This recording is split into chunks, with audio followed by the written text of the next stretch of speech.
Hey, well, Nikon's released their flop camera for view.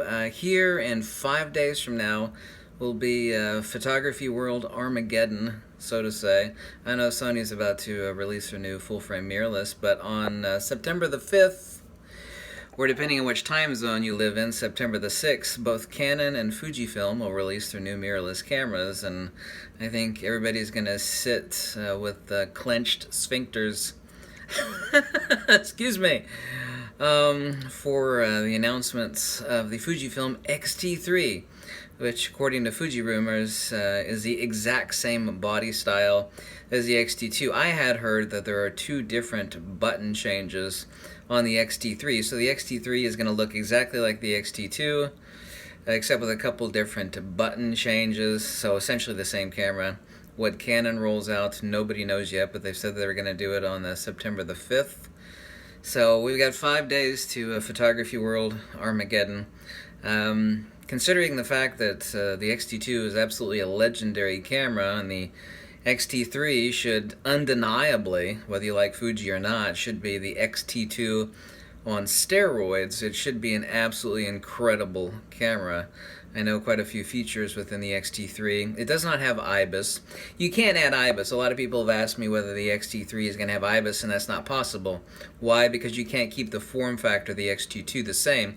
Necessitatively so, the camera must be 8+ millimeters thicker to accommodate for the IBIS mechanism, so that's not possible. I know it's going to have 425 autofocus points, 4K video, 60p, zebra striping, BSI sensor. It's going to have incredible low-light performance. It's supposed to be, I know it's 30 frames per second electronic shutter. You have 425 points from corner to corner. Not going to be any limitations between single and continuous shooting for autofocus point selection. I know the fact that it's going to be cheaper than the X-T2 was when it was released. Fujifilm, especially considering the fact that the Nikon cameras are flops, Fujifilm is going to sell the absolute hell and gone out of the X-T3. So we're 5 days away from hearing what Fujifilm and Nikon are dropping on the world. So I think that everybody that has money in their pockets is going to be, I know that, I don't think they are. They're going to be radically sitting with bated breath anticipating what Canon and Fujifilm announce 5 days from now. So I can't wait. I know Fujifilm's going to hit it out of the park on the X-T3. I mean, X-T2 on steroids.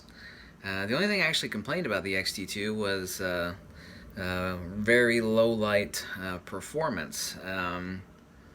This is going to be amazing, so let's find out 5 days away.